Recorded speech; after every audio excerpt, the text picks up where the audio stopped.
Welcome to the Super Sentai Brothers. This is episode 10 of License to Carranger, the internet's best and only podcast dedicated to Gekisou Sentai Carranger.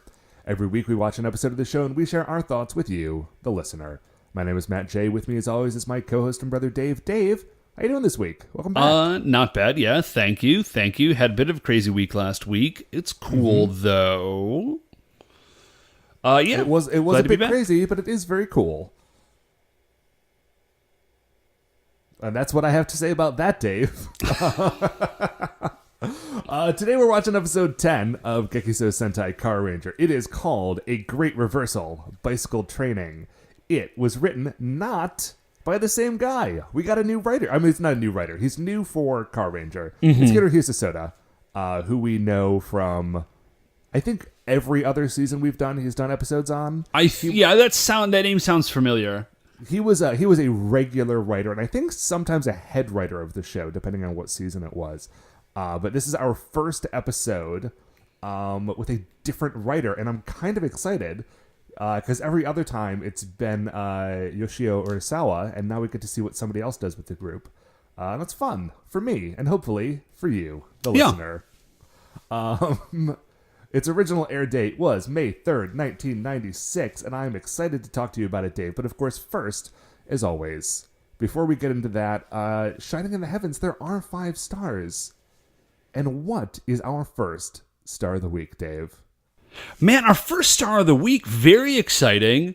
And Mark, can we get some music, please? Man, it's the Oscars. Yes, Dave. All the 5 stars are out tonight. Oh, that was really good. You got that in one. Thank you. I got it. First take, first try. That was a great segue. So, Matt, it's the Oscars. We just had, I did not see the Oscars. I'm going to be honest. I know that it was because it was in the news and people talk about it because it's a large deal to many people. Mm-hmm. I watched 10 minutes of the red carpet, then went home and watched old episodes of Jeopardy on Netflix. Because that's how I do. Wow, man. That's the... But Matt, Dave, there's like a dozen... Okay, Matt, you've presented me with a real conundrum. Because, I feel like there's 3 or 4 really solid dunks on that. And I'm not really sure what to take. So I'm just going to let it sit and you imagine them... They're loving though, because I do love Jeopardy myself. I want you to know, I reject all dunks. It was a great night. So anyways, Matt, this is pretty exciting. I've got some envelopes here. Okay. And I think I mailed you some as well. Mm-hmm. So we can just kind of take turns. So what do we got first here?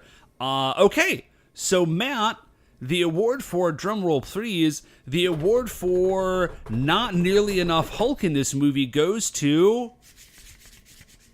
Avengers. Avengers, congratulations. You didn't have nearly enough Hulk in that movie. Yeah, I mean, okay, there were some good nominees for this category. There were some good nominees. There that also was not nearly enough Hulk in... That was one of 6 Marvel movies that came out this year, so I guess they were all nominated. They were, but yeah, Avengers, you won it. You didn't have nearly enough Hulk in that movie. What's wrong with you? Matt, what do you got? Dave, for my first category here, I have, let's see... Oh, it's Best Movie Going Experience. Okay, so this is not Best Picture. This is the best time you had at the movies. And let me see. I saw 5 movies this year, even though this was the year I had Movie Pass. I did not do Movie Pass right, apparently. That's another category that we're just going to go past, like who did the worst at Movie Pass, Matt or Movie Pass. We both did pretty bad this year at Movie Pass. Well, you're still financially solvent, and I don't think Movie Pass is, so I think That's they true. did it worse. I didn't have to send out a bunch of apology emails, so I guess Movie Pass won that one. But Dave, looks like here, the winner is a midnight showing of Flash Gordon I saw at the Capitol. Okay, yeah, that makes a ton of sense. Congratulations, midnight showing of Flash Gordon that Matt saw at the Capitol. And I'm pretty sure I brought this up when this was a star before, the Uber ride that I got home from the theater was the guy who worked at the theater. That's awesome. So what do we got, Dave? What do we got? What is our see. next category? Let me check my envelope here. And the winner for in the category of movie that made Dave go, oh, no way! The most times in my heart goes to Black Panther. Congratulations, Black Panther. Good job, there man. There were some really strong contenders this year. Like I said, Avengers, Black Panther. Those were the two contenders. And Black Panther pulled it out with a really strong lead. I just said, oh, no way! So many times throughout that movie. Well, I mean, that makes sense. I think the Academy really just had to recognize that. I mean, they got their really finger on the pulse of the oh no way vote, you know? Yeah. Matt, how about you? Okay, next category goes to... let's see. This is... Oh, it's kids' movies whose song made Matt cry one time. And this goes to... Okay, yeah. This one makes a lot of sense. This is Mary Poppins Returns. Oh, congratulations, Mary Poppins Returns. I didn't actually. Is there like? I mean, I guess I sort of just heard the anecdote, but. Oh boy, you just got to see the movie, Dave. There's a lot of stuff going on in that movie, and a lot of it is very emotional. Oh, nice. There's also good tunes. Mary Poppins also won the category for solid tunes. Yeah, okay. Which I guess Matt, is best musical. But I was going to say, you've departed from the bit because I think that actually is a category. No, the best original song is a category. Solid tunes is definitely a Super Sentai Brothers Oscar category. Do you have anything else, Dave? Oh, yeah. Let's see. In the category of movies that I had really wanted to see and didn't actually get a chance to, it's a tie. Ant-Man and the Wasp, Mary Poppins Returns, and Bumblebee, and surprisingly, Aquaman? It's a 4-way tie, Matt. This has never happened in the history of the Academy. I don't really know what we're going to do. Wow. They'll just have to break up the Oscar into 4 pieces. I tell you what, it's going to be like the puzzle on Legends of the Hidden Temple. I think that was 3 pieces, but I get what you're saying. I was going to sort of tag in with my vote for that to be the tiebreaker. Unfortunately, mine was Venom, which I wanted to see because I heard it was good actually, but I never saw. Did you? I heard that movie existed and then literally nothing else. That was one of those movies that came out and I'm like, oh man, this looks dumb. And then I heard a lot of reviews that said like, okay, you're right. It is dumb, but it's actually so much fun. Okay, I'll check it out. And I don't know exactly how that's going to work, but like that is what made me want to go see it. It did not make me go see it, of course, but it made me want to, and that's enough. So anyways, Matt, congratulations to all of our winners. There's no swag and you don't actually get an Oscar. No, but it is an honor just to be nominated. Dave, what is our second star of the week? So our second star of the week, Matt, is honor. This past weekend, 2 weekends. Last weekend.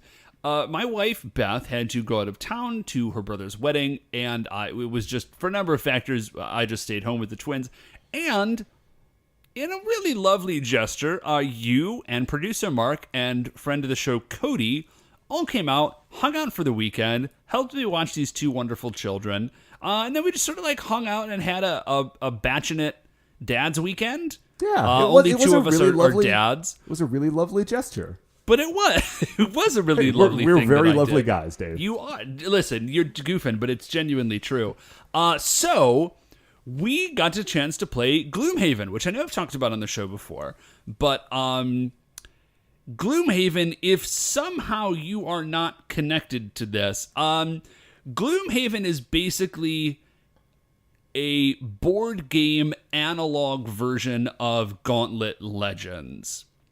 Like, it's a video game that it's a Dungeons & Dragons video game that somebody has translated into a gigantic, enormously complicated board game. Right. It is even more gigantic and even more enormously complicated than Descent, which is kind of the same thing, but it is also better than Descent. It's dramatically better than Descent. Now, I say enormously complicated. It's enormously complicated because there's like a million pieces. The rules of the game themselves are not actually terribly complicated. Here's the crazy... Because I don't have any dunks on Gloomhaven. Like, I don't have funny jokes about it. It's just a fantastic game. The only kind of funny thing about it is, like, the sheer maddening scope of it. It's gigantic. I think that box weighs a solid 25 pounds. That game is so ridiculous that there is an entire... This is a company that just exists. They're called the Broken Token, and their entire market is that they make extremely good board game organizers that fit into the box of the board game itself. Because, like, you get a game and there's like a million pieces, right? And then the pieces don't have anywhere to go.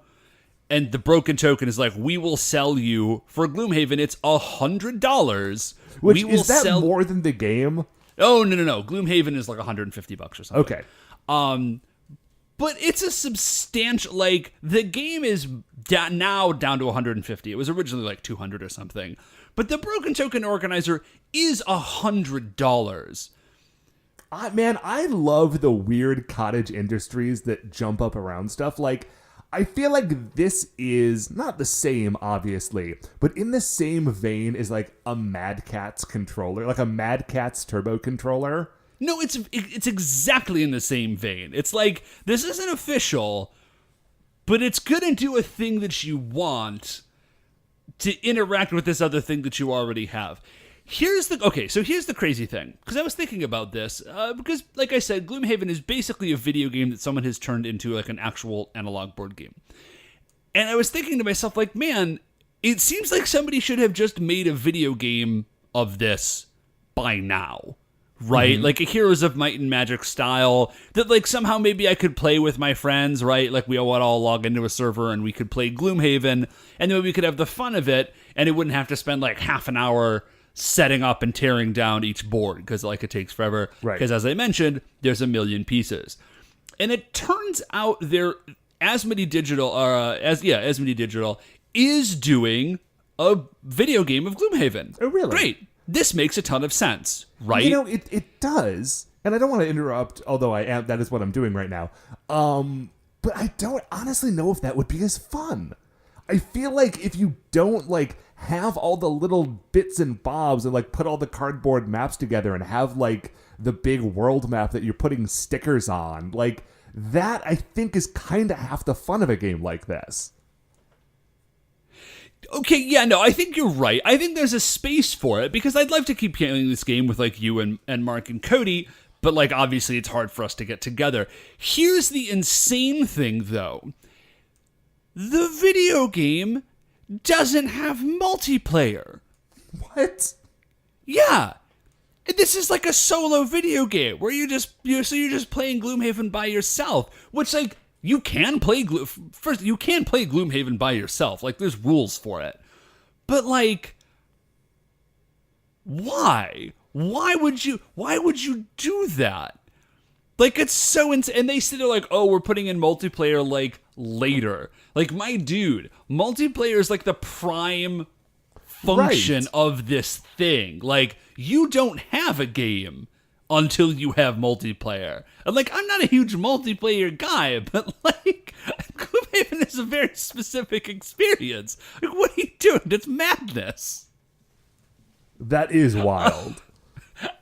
Anyways, that's the only joke I have about. That's not even a joke. This is like Seinfeldian style observational humor. Like, what's the deal with that? That's insane. Why would you possibly make this game and not automatically have multiplayer as, like, the core function of it?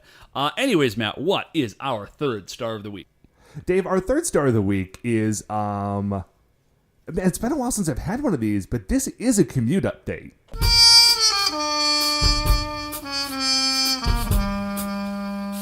Commute update.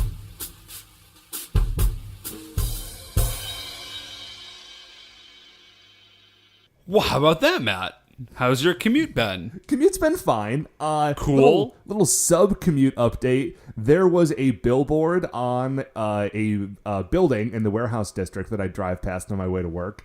The billboard has been taken down, and now you can see like what was originally painted on the wall, like back when people would paint advertisements on the brick wall of a building. Okay, that seems very cool, actually. It is, but the old thing, it says like special Gold Bond premium beer. So apparently there was a beer called Gold Bond at one point, and that doesn't sound appetizing. Well, I'm sure it sounded fine at the time. Sure, but time has not been kind to that name. At least for, things to consume and be refreshed by. Oh, yeah. Therefore, it's brewed by the Stang Brewing Company in Sandusky, Ohio. Ooh, Stang. Yeah. Stang, also not a word I associate with refreshment.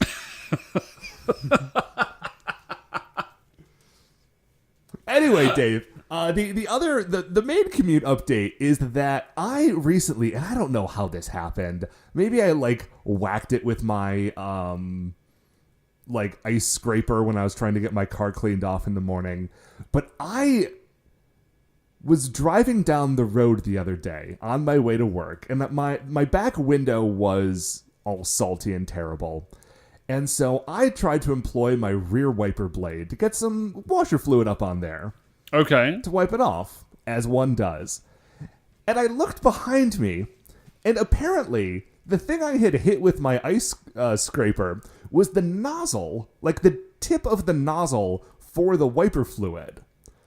So the wiper fluid pump works just fine, so it squirts the fluid out, but there's nothing to redirect it back at the window. And so when I use that thing now, it just shoots it's like a squirt gun shooting out backwards from my car.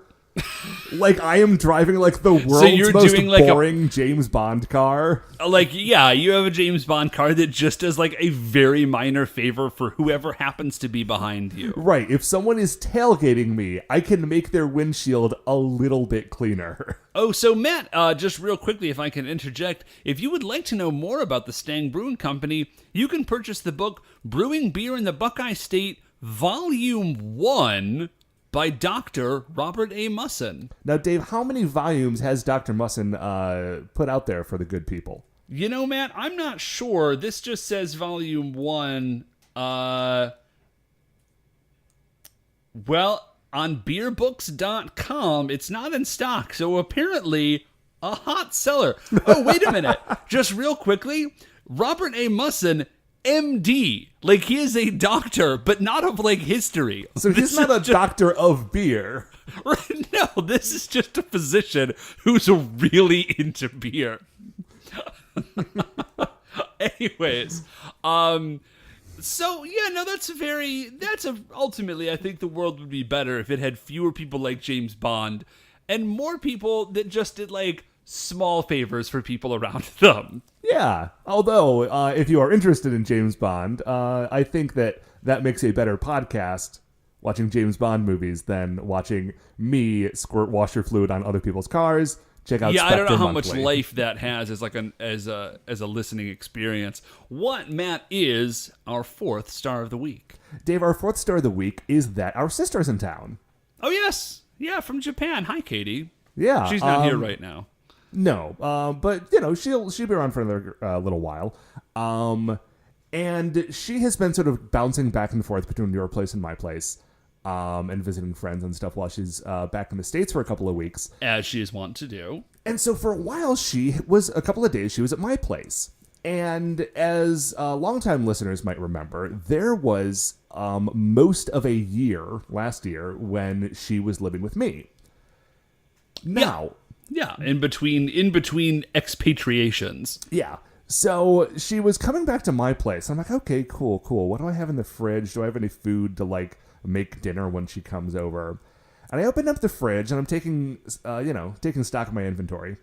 And I realized that there are more than one thing in the fridge that have been there in Tupperware in containers since she left, food that she made not like a salad, but like we had some like a leftover sauce from a thing that I had just like shoved to the back of the refrigerator. And so she was on her way over. I had already gotten a text from her. So I had this like mad scramble to try to like empty out my fridge and like get rid of ancient like Korean baking sauces and so forth. Like, and there's some stuff that's still good. Like there was a jar of lemon curd in there that I'm sure is still fine. But that's probably okay. Now, I will say, Matt, you have sort of negated the, you just told everybody. Oh, sure. I mean, listen, here's the thing. Once it's out of the fridge, I feel like that's the bulk of the shame is the fact that it, like, maybe I had just forgotten that it was there. Once I've, like, demonstrated some sort of, like, self-awareness that this stuff was in the fridge and that I was able to, like, manage it before someone arrived, that got rid of most of my shame about the situation. So now I can just like have fun. Okay, so it's not that it happened; it's that you would have gotten caught. That's the problem. So you just kind of see, this is some solid political PR, Matt. The problem, if you had gotten caught, it would have been bad. But if you're going to get out in front of it and just let everybody know, yeah, hey, you're man. like, I almost double majored in political science. I was only a few course credits away. I know how to do this stuff. Seriously, I was so close. Anyway, dude. You should have just done it, Matt. Anyways. There was genuinely not time for it. Anyways, Matt, what is our fifth? Congratulations on your fridge, genuinely. Thank you. What is that a congratulatory? Good job doing. I did the thing, Dave. Eventually, what most people would consider to be the bare minimum. Hey, man, listen. Good job eventually is still good job. What, Matt, is our fifth star of the week? Our fifth star of the week. This is not something I have jokes about. I'm just super excited, and we haven't talked about it yet. They're doing a remake of the original Game Boy Legend of Zelda game, Link's Awakening. Oh, holy cats! I saw pictures of that. I'm very excited. I probably won't have time to play it, but Link's Awakening rules. Link's Awakening did rule. It was one of my favorite Legend of Zelda games. I played it. It's one of the best ones as a kid. Like, it was fantastic. It's very possible that if you're listening to this podcast, that game is older than you are. Potentially, you don't even know how. Like, this is for the old original Game Boy. Like, you couldn't play Link's Awakening at night without because it was impossible to see. Yeah. And you should be very, very excited. This game rules. I'm extremely excited because Link's Awakening. That, like, the game cartridge for Link's Awakening is one of the very few things that I've ever just, like, one of the very few things that was valuable to me that I ever just, like, 100% lost, and I have no idea when it happened or how. Like, it just disappeared one day, and I never saw it again. And I've been heartbroken forever, because it was like a Game Boy game. Like, those aren't games that typically have been getting remade for stuff. So, like, I could go back and play all the old NES and Super NES Legend of Zelda games, but, like, Link's Awakening is a game that I genuinely thought I was never going to get a chance to play before. And now that I do get a chance to play it, and the remake looks very good, I'm super excited. There are no jokes about this. I'm just excited to use the Rock's Feather again. Genuinely filled with childlike glee. You get to jump over stuff, and then sometimes there's a chomp chain, even though that's a Mario thing, but it's very good. Anyway, that game rules. You know what else rules, Dave? Carranger. We're going to watch episode 10. We're going to write down some notes about it. And we're going to come back here and talk about it after this sound effect. Okay, welcome back. So we've just finished watching episode 10. Yeah, we sure did. It's exciting. Now we're in the double digits. Sort of really getting into the meat of the show. On to the second writer, Dave. Did you love this episode? Because I did. It was, it took me a second to sort of like wrap my head around where they were going with it. It was a good one. It was a good one. So the episode starts off, as many of these episodes do, at Pegasus Motors. And we see Natsuki and Naoki, Racer Yellow or Yellow Racer and Blue Racer. And they're just sort of standing there. and they are exchanging what I would categorize as maybe tender glances. Meaningful, if nothing else. Meaningful. There you go. Laden. There's some soft piano music playing in the background, and if it's not Eric Satie, it sounds like it. Ben, I tell you what, you know who loves Satie? It's me. Is the twins. Oh, Yeah, I mean, really? like everybody. But, oh yeah, they're super into it. Oh, dude, did I ever tell you I went to a museum that they made out of, like, his house? It's just, like, the Museum of Satie. I think you did mention that. And Super it's like, good. Yeah. So anyways, Naoki looks up, and he says to Natsuki, says, "You look troubled." And she says, "Well, you know, I've always thought of you, Naoki, as a cute and nice guy." And as soon as she says this, everybody, it's like she says it into a microphone. Everybody hears it. Everybody stops what they're doing immediately and looks up because they are expecting some impending romance. Yes. However, they do not get it. No, because what Natsuki says, I'm sorry, Natsumi, not Natsuki. What Natsumi says. Sorry, yeah, I misspoke, and then I didn't misspoke. I wrote it down wrong on my notes for this entire episode, actually. What Natsumi says is, "So, will you be my brother?" Huh? Which is not screech. Right. Which is not how that conversation normally goes. She's like, "Yeah, I always wanted a brother. Someone to like wrestle with and play samurai with, and like you seem like a cool guy. I could be your older sister. You could be my younger brother. This could be perfect for both of us because obviously this would be great for you too, right, Naoki?" Right, so Naoki imagines what it would be like, and he runs through a couple of scenarios, all of which just involve Natsumi beating him up, basically. Like, she's got him in wrestling holds, she's hitting him with toy swords. I do like that when he imagines what it would be like to wrestle Natsumi, it is, she has him in a Boston Crab. Like, it is not just like a headlock. It is like, it's like a full-on thing.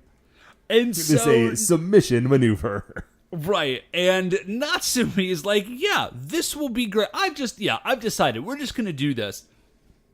Naoki is sort of trying to politely back away, but Natsumi is the Yellow Ranger, so it's not super easy to get away from her.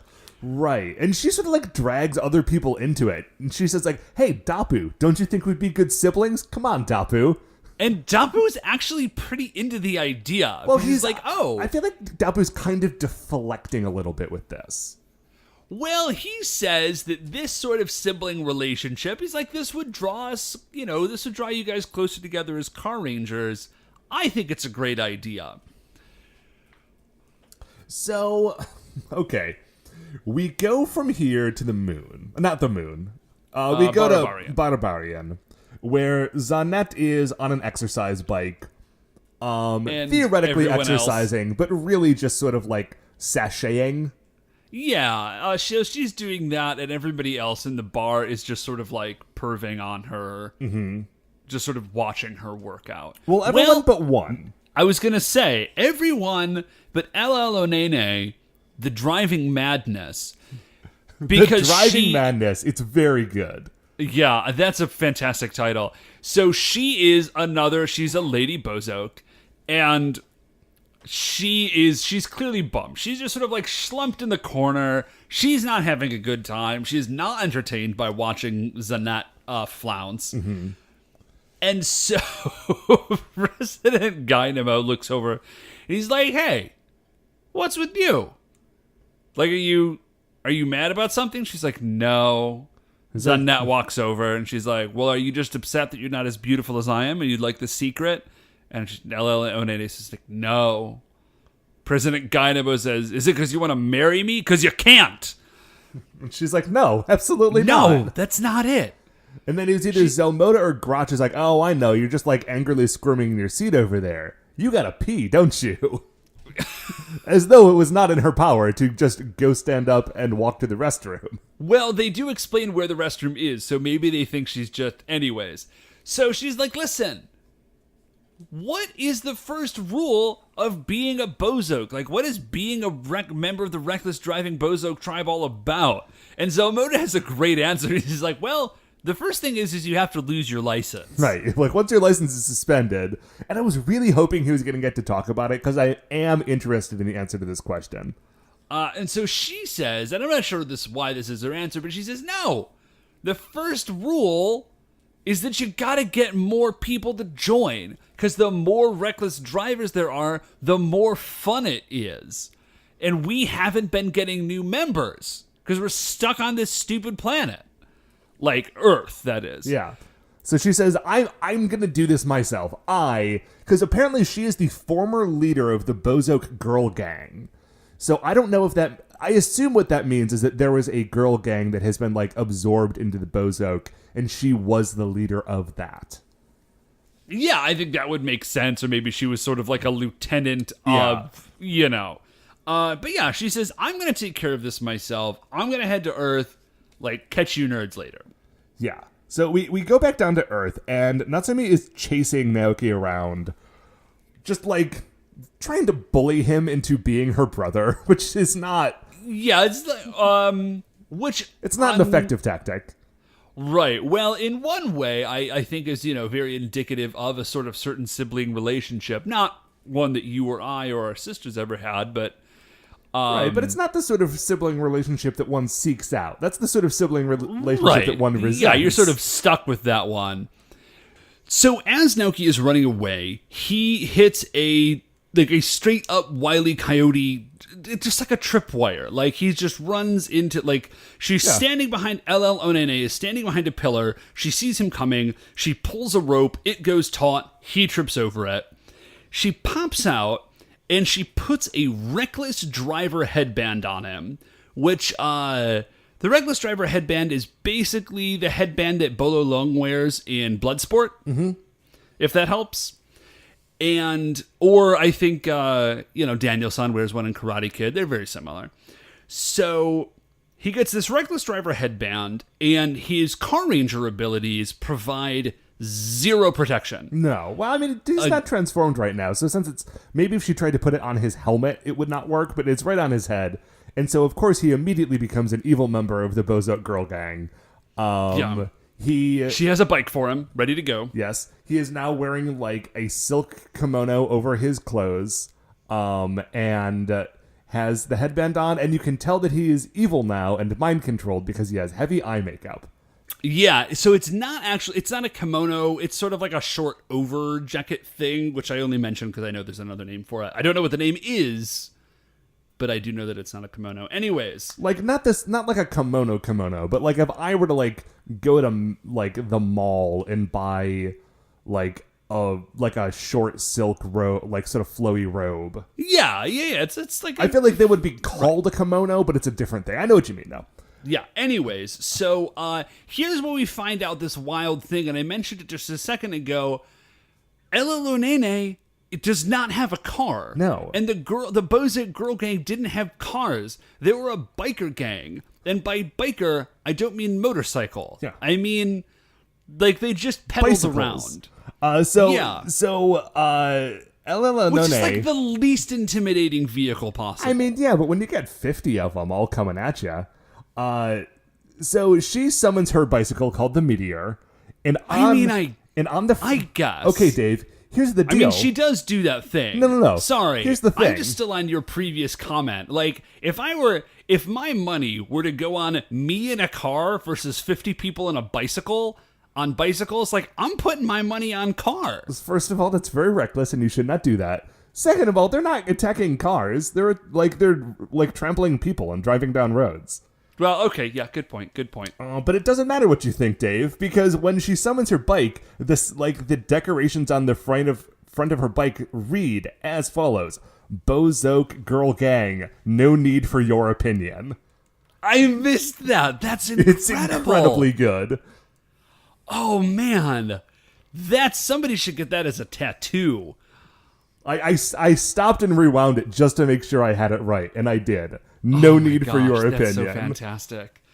Oh, I'm deeply sad that I missed that. Holy cats, that's good. Really puts the whole episode in a new light, doesn't it? It genuinely does. So, So we get more of this. LLO Nene is running around recruiting people. Yeah. She recruits some ladies on bicycles. They do wear, it's not just heavy eye makeup. Like as soon as you become a member, you are wearing like rocker chick makeup. Yes, they're part of a girl gang now. You're part of the girl gang. It's fantastic. So the Rangers arrive because LLO Nene with Naoki at her right hand is leading a group of like 50 people on bicycles down the road. Now, they're chasing a crowd of more than 50 people not on bicycles. Now, to be fair, they are being led by a bozo. Like, there was a monster. Yeah, they are being led by a terrifying monster. Oh, by the way, LLO Nene has a great look. Like, she just looks like a monster version of the leader of a girl gang. Like, yeah, she's like a biker girl, but she's a monster. It's great. So, so they're chasing all these people. The Rangers arrive. We get maybe my favorite moment in Carranger to date, which is this. The bikes are coming. The Rangers are like, what are we going to do? I think it's Kyosuke like turns and says like, I know, and he hits the call button to turn the light red, and then he turns back to the bike gang and says, well, now what are you gonna do? he just like folds his arms in front of his chest like, I've solved this problem. They're reckless. They're reckless drivers. They ignore the lights, and all the Rangers seem genuinely stunned. Right. Like, how could this have happened? There was a red light. They fight for traffic safety, Dave. They weren't prepared for this. Okay, so they're riding away. The Rangers get back in their speeder machines and are chasing them down. But as Kyosuke gets up to Eleo Nene, he's like, hey, dude, you need to pull over. She refuses. He starts to race her, but she, on her bicycle, starts to pull ahead from him. Like, he cannot keep pace in his speeder machine with her on her bicycle. Yeah, she's like a crazy good bicyclist. Yeah. She's super, super fast. And just as he's starting to catch up, she, like, slips away. She gets through, like, a barrier where, like, a bike can pass through, but a car can't, even a small car. Well, and then there's this whole extended chase scene where the Rangers are all in their speeder machines in LLO Nene, like they're driving around a city. And so in a city, there's a bunch of like architectural stuff that's there, and it's designed specifically to keep cars out. And it does. Yeah, so like they're sort of in this weird spot because when they're on the road, like when they're in an open area, she can slip past them because she's on a bike and they're in a car. But then once they do that, she's on a bike and they're on foot because they have to hop out and try to chase her. So like they're going down alleys and they can't keep up with her because they had to leave their bikes on the other side. So there's this whole sequence. It's very good. So she does eventually get away. And then we get a couple more shots of her having recruited a whole bunch of people. There's an amazing thing of like a preschool full of a preschool's worth of children on tricycles that are driving around, like riding past a baby who is playing in like a sandbox, but they've all got the headbands and the makeup on. There's another scene with a couple of children on unicycles. Yeah, which I imagine they just had to go find like the Tokyo Unicycle Club because like unicyclists not thick on the ground. And then there was a bunch of people on like miniature penny farthings. Okay, so it's a miniature penny farthing. Uh-huh. But the whole, like, what's the point? Like, what's the point of having a miniature penny farthing? Like, the whole point of the penny farthing is that they're like absurdly large. Is that the point of a penny farthing? Well, man, I mean, now it is. Man, when the penny farthing was invented, I imagine. Time. I guess. Did you know you can actually still get penny farthings? This is like a thing. I think in like England, probably. Oh, dude. Any sort of ridiculous bike, I'm sure you can still get. Someone will sell it to you. Have you seen any penny farthings in Ohio City? I feel like if any place in Cleveland was likely to have penny farthings, it would be Ohio City. No, I've seen tall bikes, but I've never seen penny farthings. Okay. I feel like a tall bike is just a lazy penny farthing. I mean, I don't know. There's a lot of effort that goes into like welding like a double or triple decker bike together. But yeah, I see what you're saying. So, anyways, why would you even? You gotta be tall, man. You gotta get up there. I just gotta get up there, I guess. So, anyways, this is getting to be a problem, right? Yes. She's succeeding in her plan. She's recruiting a lot of people into the Bozoke. So we go back to Pegasus Motors, and the Rangers are like, well, we're genuinely not sure what to do about this, because every time she goes into an alley, like we already said it, like she just gets away. Like she's faster than we are on our bike, but we don't have bikes. We've got cars, but what do? What are we gonna? How do we solve this problem? So they're all talking Dapu about they're all talking about how to stop her. And Natsumi breaks in and is like, whoa, have you forgotten my brother? I do like that she just has absolutely refused to give up on this. And they're trying to like sort of like move on a little bit. And she's like, listen, Naoki is one of us. This is not, we cannot just like abandon this. Family love is important. And they're like, oh yeah, that's right, family love's important. So they do refocus. They don't come up with a plan, because the next scene is just Natsumi with wrenches. I mean, Natsumi has a plan. Natsumi grabs a couple of wrenches and goes by herself to face down the entire gang, which is amazing. Yeah, which it's a great look, because she's just standing there with like two large adjustable wrenches. Again, this does, I feel like if I were to put money on person holding two large wrenches standing on the ground versus person on a bicycle, I think my money is on wrenches. Well, again, this is 50 people on bicycles, though. They keep shouting about how there's like strength and safety in numbers. They do keep saying that. It seems weird that their slogan is safety in numbers, because they're reckless drivers. But anyway, maybe they just mean safety like for themselves. Yeah. So so all of them, like, I don't know, rev up their bicycles and start like riding towards her. And I mean, a big dust cloud gets kicked up. So like they're doing something. They're just I assumed that Natsumi had done that somehow. No, I think that's like the dust cloud is showing that she is being trampled by all these bikes.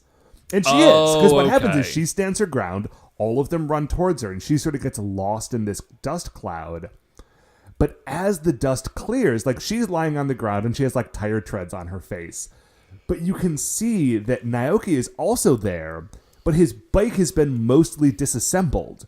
Because as they were driving through, she didn't use those wrenches to beat up the gang members. She was using them to very quickly, as he rode past, disassemble Naoki's bike. Which I love. She's an amazing mechanic. Right. Well, we've seen her do this before, which is great. So she has done this. Everybody is like, oh my gosh, this is incredible. And they manage to get the headband off of Naoki. Mm-hmm. And he's like, oh, man, like, my butt is super sore. Like, my legs are about to die. I can't believe it. Like, I was on that bike pedaling so hard for so long. I am just like, I'm dead, man. I'm beat. This is it. Yeah, and they're sitting there trying to think, like, they're glad that he's back, but they're trying to think, how do we stop her? Like, how do we stop her? How are we ever going to be fast enough to catch her, but also agile enough to, like, you know, not lose her in the city? And Natsumi, like, she looks at she's holding the headband, she looks down at it, and then she looks at Naoki trying to, like, work some life back into his thighs. And she's like, oh my gosh, I'm sorry, Naoki, but I have the best idea. So she puts the headband back on him. He immediately transforms, and he just sort of starts, like air pedaling, I guess. Well, he gets back on the frame of... No, that was earlier when he got back on the frame of the disassembled bike. Yeah, he's just, like, sitting there trying to pedal a bike that does not exist. And Natsumi says, listen, this headband gives him, like, infinite stamina. He can just wear this headband, and we can train him and, like, pump up his legs till they're super strong, and then he can catch her. Yeah, now here's the thing, is he is tired after the headband comes off. So I don't know if it's so much as like it gives him infinite stamina so much as it stops him from feeling pain. Well, I mean, in video game terms, that's basically the same thing. Okay, yeah, that's actually, as soon as I said it, I was like, oh yeah, those are basically identical. Although I will say to her benefit, I don't think that he's tired when he takes the headband off. I think that he's sore. And he's sore because he has been riding around a bike all day, but his legs are not beefed up enough to do it. So, like, he's not winded, but his legs are sore. So if he just does it enough, he'll never be tired, and then when he stops, his legs will be super strong. This is not something that makes sense, but within the logic of a show like Carranger, it makes enough sense. Yeah. I think that's fair to say. So her plan basically is that she will use this to ultra train him. So she, like, gets a wagon and attaches it to the back of his bicycle and then puts a huge weight in the wagon and gets in the wagon herself and is just, like, shouting at him to pedal faster and harder. Yeah, now it should be noted that this whole time he is just trying to, like, rejoin the girl gang. He's just being constrained by this, like, 400 kilo weight that she's gotten a hold of.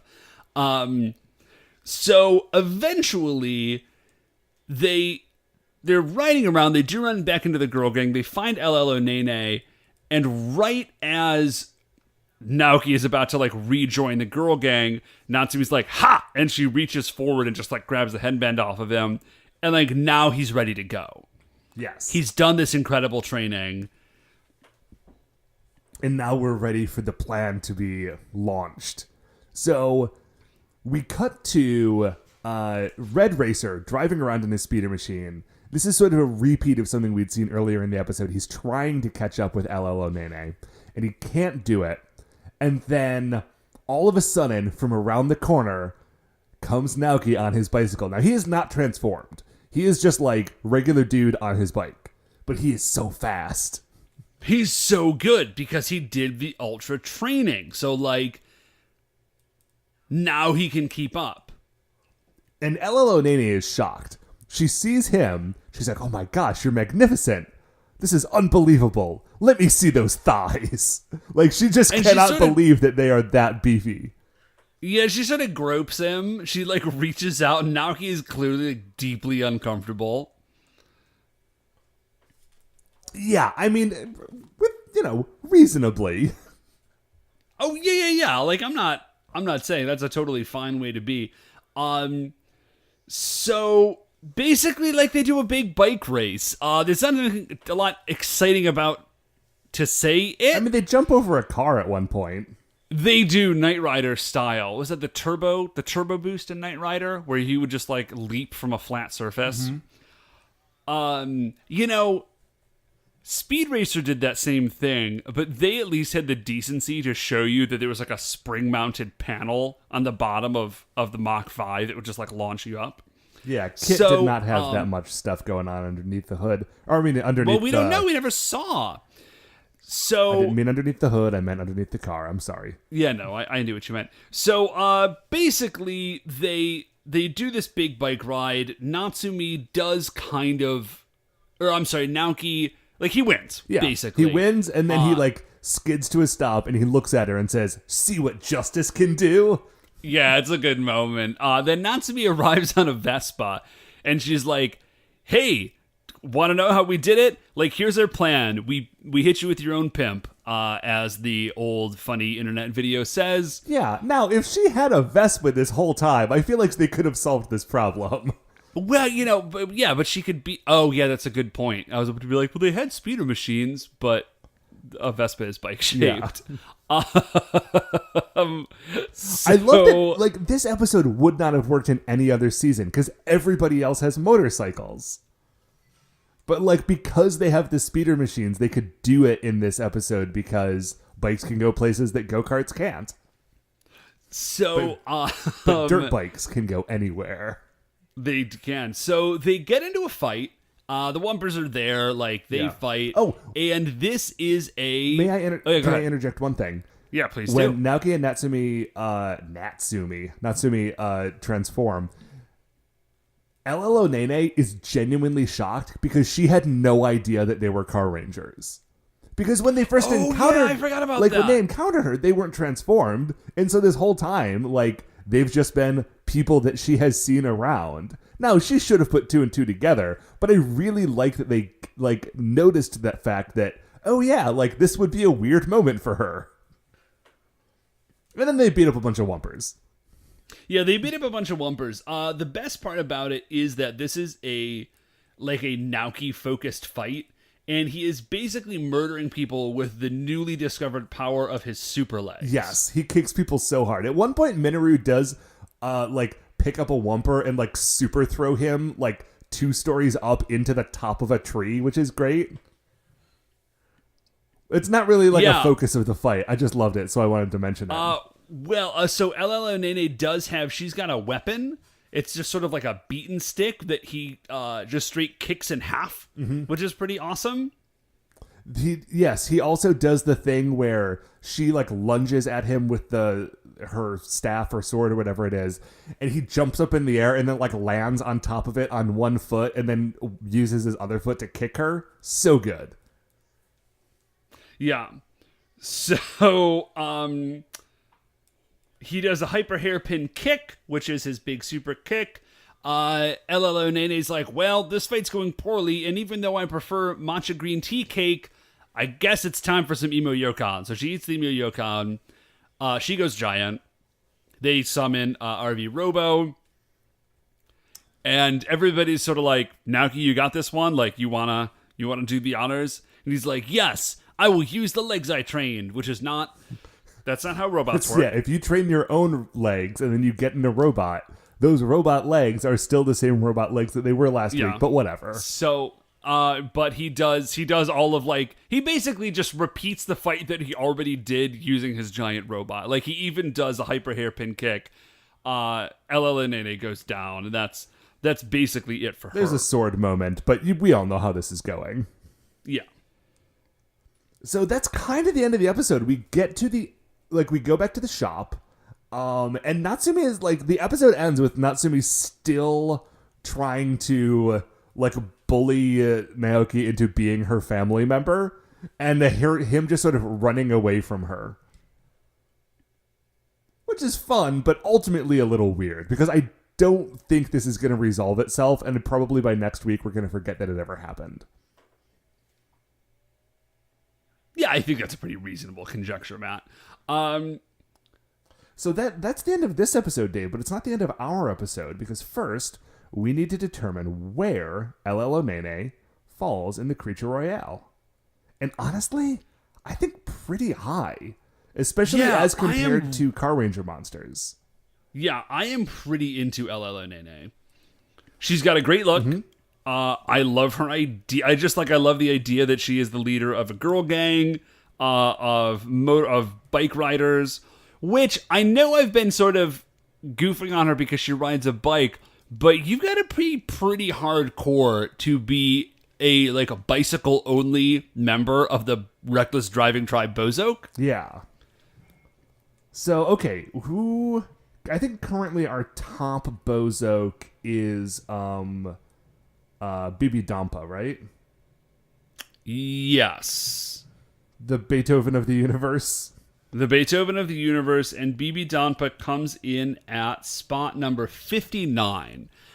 I think she is significantly better than him. Yeah, Bibi Dampa was good, and he is the Beethoven of the universe, but LL Nene is the driving madness, and her bicycle, the Meteor, says, Bozok Girl Gang, no need for your opinion, right on it. So, man, having stated that, I sort of don't feel okay about ranking her. She does not need our opinion. We're going to do it anyways. You're right. So, Bibi Dampa is spot number 59. Now, here's the deal. Right after that, you're getting into some very, very good monsters. Okay. I have, I think, a good starting point is Kama Itachi, the Sickle Weasel. Because they're both, cool monsters with, interesting means of conveyance. If you all remember, he had a jetpack. He did. Who also, like, mind control a bunch of people into joining their, like, gang. Right, and he actually also uses, like, a little patch. Yeah. So that does work. So I love the idea of a flying weasel with sickle arms. But she's got a very good bicycle. The bicycle is extremely good. Okay, now here's the thing. I think, actually, Kami Itachi is weirdly low on this list in my mind, actually. I think once she gets past Kami Itachi, she kind of jumps up pretty significantly. Like, I like her better than Light Armadillo. I like her better than Bara Crusher. I think I like her better than Omukata the Football Centipede. Yeah, I mean, the Omokata the Football Centipede was also an evil Santa. And I mean, that, yeah, you can't discount that. But he didn't have a bicycle. He didn't. I think once we start to hit like Sarugami the Ninja Monkey, I was just gonna say, I'm starting to slow down. I think Sarugami the Ninja Monkey is my ceiling, and my floor is Kama Itachi the Sickle Weasel. Okay, weirdly, right under Kama Itachi the Sickle Weasel is Karis the Zookeeper from Jetman. Karis the Zookeeper, she was awesome. I don't know why she's this low on the list. Yeah, she's pretty rad. There's a lot of really good monsters and a lot of really good episodes. I think I am gonna put. I actually think I'm gonna say I'm gonna say underneath Barra Darts. Actually. Okay. Yeah, Barra Darts is good. Barra Darts was great, and it was a really fantastic Jury episode. Yeah. And I like Jury better than Naoki. But this was a good episode, but I'm going to say right below Barra Darts. Okay, so below Barra Darts, above Binbogami, I think that is a good spot. That puts her at the new number 43.